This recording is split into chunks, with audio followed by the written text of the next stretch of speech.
हे मधुसूदन, मनुष्य का शरीर त्यागने के बाद जीवात्मा कहां जाता है?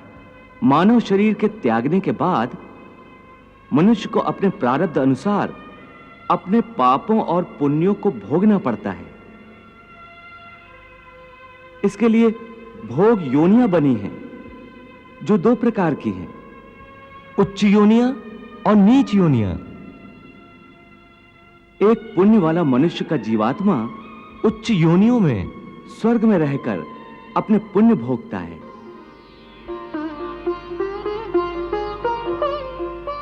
और पापी मनुष्य का जीवात्मा नीच योनियों में नरक में रहकर अपने पापों को भोगता है।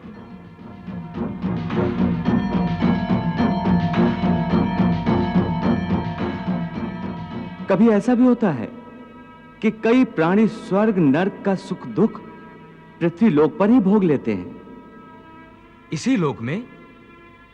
वो कैसे? इसे तुम यूं समझो अर्जुन कि कोई संपन्न मनुष्य है, महल में रहता है, उसकी सेवा के लिए दास दासियां हर समय खड़ी हैं।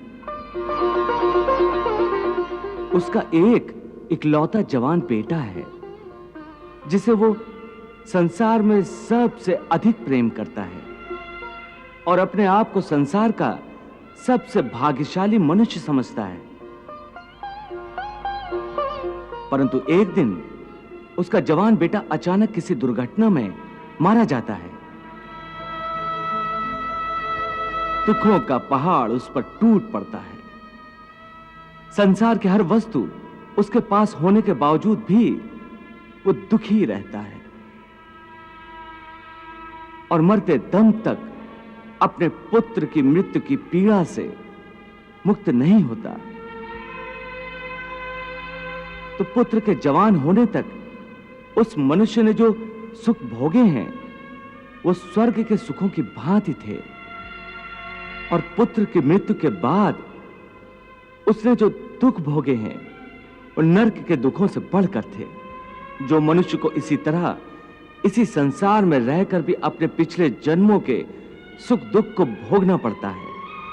वाह प्रभु वाह!